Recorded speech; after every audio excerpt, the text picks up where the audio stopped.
Russia's imperialistic ambitions rest largely on one important assertion widely accepted by the Muscovites. It proposes that Russians and Ukrainians are one people destined to live in one country with its capital, naturally, in Moscow.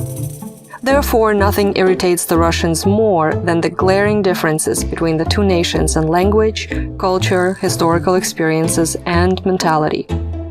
If the Russians do recognize some differences, they will claim these are no greater than the inconspicuous variances between any two given regions of Russia. Most Russians perceive Ukrainian language and Ukraine itself as an unfortunate historic misunderstanding that arose from the harmful influence of Lithuania and Poland. Interestingly, it never occurred to the Russians that they themselves may be such a misunderstanding. So let's explore.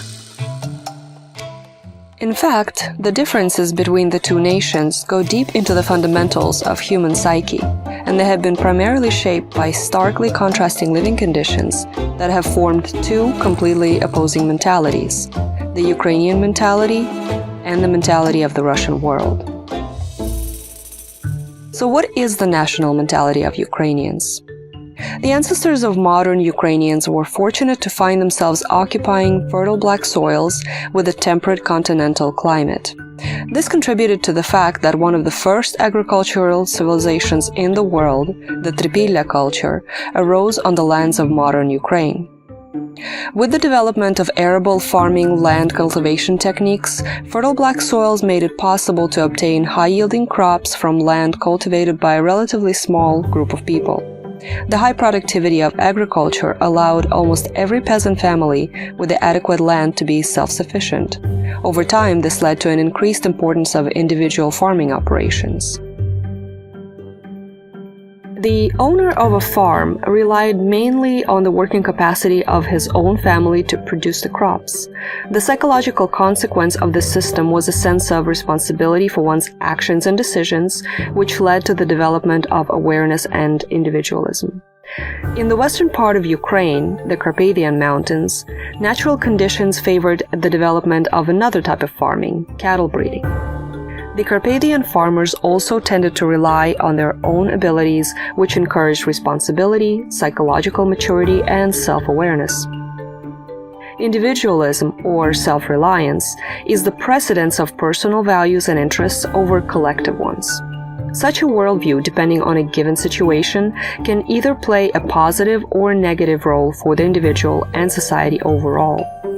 The Ukrainian proverb, "Among two Ukrainians there are three commanders," describes this societal construct quite well, referring to individuals who tend to lead more than follow. Unfortunately, the many varying worldviews among the self-reliant Ukrainians have historically hindered consolidation of efforts and aggravated contradictions. It is because of such disagreements that the Ukrainian liberation movements of different historical timelines often ended in defeat. However, the advanced social consciousness led not only to confrontation, but also to unification at a level beyond the normal authoritative power structure. The association of free independent people took place on the principles of sobornost, the unity of personal goals with common ones for the benefit of mutual development and spiritual enrichment. In history, such associations of Ukrainians were known as brotherhoods and could be formed either based on belonging to Cossack communities or on religious grounds. Sobornost requires a high level of social consciousness, therefore is not a common mass phenomenon. It is due to this unity that the Ukrainians created a phenomenon hard to find in the military history of other countries.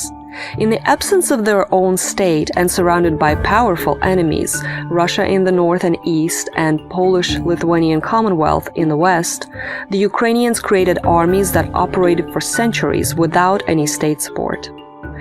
These were the legendary Oprishki, the Carpathian mountain insurgents, who waged an armed struggle for over 400 years, the Cossacks, whose heroic military history spans 2 centuries, the Haidamaki, paramilitary units composed of commoners, who actively fought against the Polish-Lithuanian Commonwealth for 50 years, there were the heroic rebels of the Ukrainian National Republic and the warriors of the Ukrainian Insurgent Army.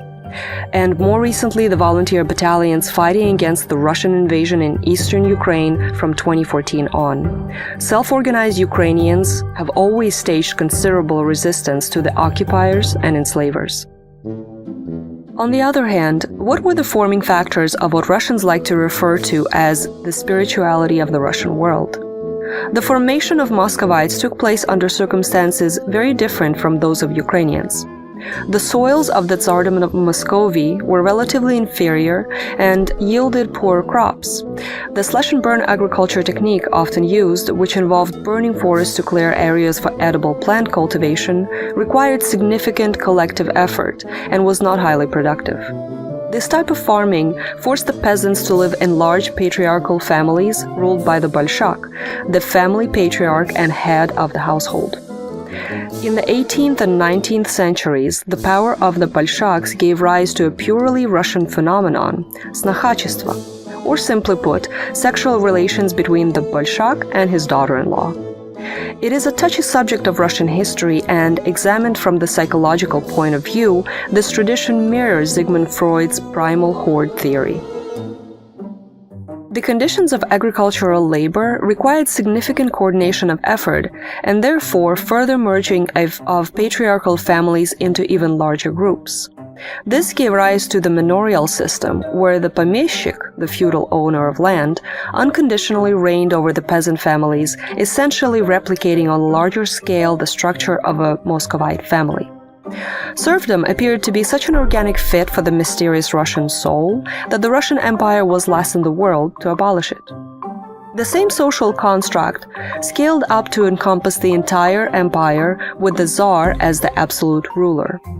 The fact that the ruler was routinely referred to as Tsar Father testifies to the transfer of the patriarchal family model and structure of authority to the entire society. With the overthrow of Tsarism and arrival of the Bolsheviks in 1917, the Tsar Father was simply replaced with the identical cult of the Father of the People and great leader and teacher, Comrade Stalin, cementing the same vertical power structure. As early as the beginning of the 20th century, Gustave Le Bon and Sigmund Freud explored the principles of psychology of large human groups. According to these studies, the mass collective consciousness is defined by low intellect and weak motivation. In large groups of humans, subconscious instincts tend to prevail. There is a notable drop in levels of consciousness, intelligence, personal responsibility, independence, and critical thinking. Individual personalities basically vanish. These conditions promote an infantile psyche and paternalistic trends in society, forming in the populace an unwavering belief that only the male authority figure, such as Father Tsar or Father of the People, can make good decisions for society as a whole. To summarize, the low agricultural productivity of Muscovy and frequent crop failures due to climatic conditions historically forced the Muscovites to look for alternative survival techniques, creating a strong power vertical. In turn, this authoritarian structure among people with a dominant collective consciousness created good conditions for aggression, attacks on neighbors, and general trends for external expansion. Stealing the neighbors' crops or attacking smaller nations and forcing them to pay tribute was a better alternative to hard labor on barren lands. A good example of groups of infantile persons led by an authoritative leader is teenage gangs. They feel confident and invincible as part of a pack and often act recklessly. Russian aggression against Ukraine at times does resemble unprovoked teenage mob violence against an unsuspecting adult. The victim is not always able to fight back. It is difficult for one to defeat the group. Additionally, the innate individualism of Ukrainians and resulting lack of a strong authority structure weakens the country's capacity to resist external aggression. Historically, various leaders in Ukraine consistently failed to find common ground on the method of resistance, and this trend continues today. Totalitarian societies are governed by an authoritative leader at the top of a clearly defined and vertically aligned power structure. Conversely, democratic societies that value personal freedoms generally elect relatively liberal politicians. No system, however, is perfect. A dictator inevitably leads his country to collapse, while democracies have been known to elect politicians with low moral and intellectual qualities. Despite the fact that this democratic side effect has certainly befallen Ukraine over its 31 years of independence, we have every chance to come out victorious over the Russian aggressor. Because unity among highly conscientious individuals in all respects surpasses a crowd driven by primitive impulses. Thank you for watching. Please like and subscribe.